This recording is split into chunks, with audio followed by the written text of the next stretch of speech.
0, 1. Let's get started.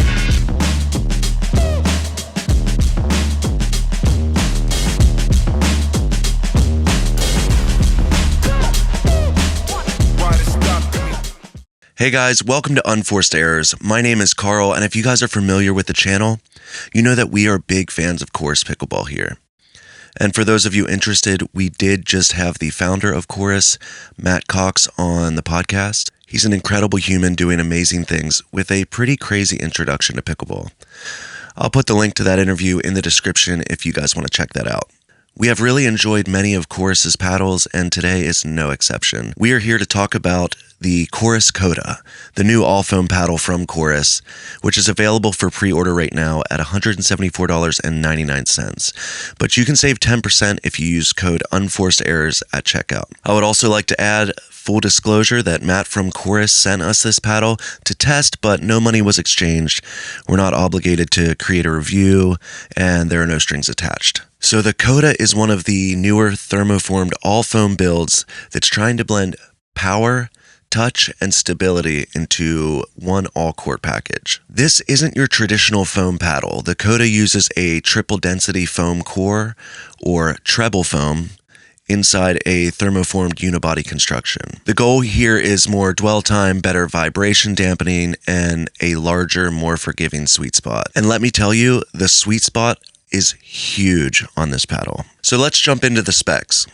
So the length is 16.2 inches, the width is 7.8 inches, the thickness is 16 millimeters, the average weight is around 7.9 ounces, the grip length is 5.6 inches, the grip circumference being 4.25 inches, the swing weight is 111, the twist weight is 6.6, and it is USAP approved. So the swing weight puts it squarely in the maneuverable but stable category. You know, enough mass for drives and counters, but still very quick at the kitchen. I also like that the paddle comes in a little lighter than most paddles, so you're able to adjust it to your liking with weights, and I'll get into that in just a little bit. The face of the paddle is hybrid carbon plus fiberglass layup, which is meant to balance spin generation with a slightly softer, more controllable feel, compared to raw carbon-only paddles. Inside, the foam core uses multiple densities, a central EPP foam layer for energy, return, and pop, surrounded by a thin layer of EVA foam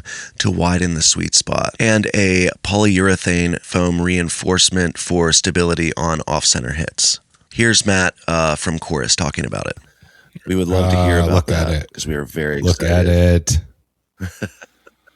Yes. I don't know why I turned it around like there was a different design on the other side. Oh, we have three different types of foam. We have EPP as the main center. We have EVA, and then we have polyurethane foam on all the way on the edge to secure the entire construction. A lot of foam paddles, when they do the Gen 3 style floating core, but in foam, that EVA ring is like really wide. And to me, you're encroaching on the actual hitting surface, hitting foam. And so I know a lot of the pushback to that whole philosophy is like, well, you shouldn't be hitting out there anyway.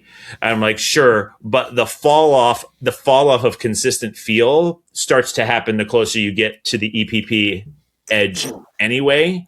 So in my mind, what I wanted to do is push the EPP out as far as possible before we started doing the EVA ring so that we can maximize the hitting area. And so the idea is, and I think I was able to do it successfully, is you have actually a more consistent before it actually falls off. So the forgiveness around where you're supposed to hitting it doesn't fall off as sharply as some of the other paddles. Now, a lot of that also has to do with how you weight up the sides and making sure the twist weight is good too. So we put some internal weights on 4 and 8 o'clock inside just to shore up the stability. Because when you start replacing like dense cores with like lighter, super light density on the sides are where it's the most critical to have the heavier weight. Because when people put these super light foams on the edges, they're just destroying their twist weight. So I'm trying to put that back in, and this is just kind of what I came up with. And this has just as much, if not a little more finishing power than the Phoenix. So there's a much more dynamic range to this. So softer for dinks, but the best finishing power of any of the paddles that we have. So on contact, the feel is more muted with less vibration and more connected feedback. You feel the ball sit on the face just a hair longer, especially on resets and drops, while also maintaining some above average punch and pop. So performance-wise, this paddle lands in the all-court power category. The drives are powerful but controlled and don't feel overly stiff. The counters are quick and stable. The hands battles, I think, are where this paddle shines. It's maneuverable enough for quick exchanges and poppy enough to put the ball away. So dinks and resets are predictable, slightly softer feel than most recent foam paddles in this category. We've had a lot of really powerful paddles come out, and this one is a really nice balance. The spin is solid. It's not elite tier raw carbon, but it's very usable, competitive, and very consistent. So where it stands out most is the blend of forgiveness and power. You don't have to swing out of your shoes to generate pace, but it's not so hot that control disappears. So who is this paddle for? This is ideal for intermediate to advanced players. Aggressive all-court styles, players transitioning from control paddles to something with more put-away power. Also, I would say anyone curious about foam core tech, but not wanting something overly explosive like most of the recent paddles, this would be a great one to try. Now, if you're a pure control player, this might feel a little lively. If you're a power-only banger, it might feel slightly more refined than what you're used to. Now, I will say I tried every variation of weight on this paddle, and I ended up really enjoying having a 0.5 gram per inch tape going from the throat to the sides. I think that really brought out all the great metrics of this paddle and really helped it shine, but it all depends on your preference, and that's what's so cool about this paddle, is that you can really customize it to what you like. Whether you're someone who values power and a head-heavy paddle, or want to focus more on control and have the ability to, have easier dinks and resets, this paddle is easily customized because of the lighter weight. I will also say for a hybrid, it's incredibly fast in the hand compared to most hybrid paddles I've used. So in all, the Chorus Coda feels like a next wave design rather than a copy of what everyone else is doing.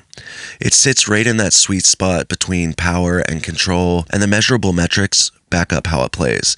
It's stable, it's maneuverable and forgiving while still maintaining good pace and pop. If you get a chance to demo it, it's absolutely worth the time on the court, especially if you want a fast paddle with good power without giving up touch. Again, if you use code Unforced Errors at checkout, you can save 10%. And if you like this review and any other pickleball related content, please check out the channel, like and subscribe. It really helps us out.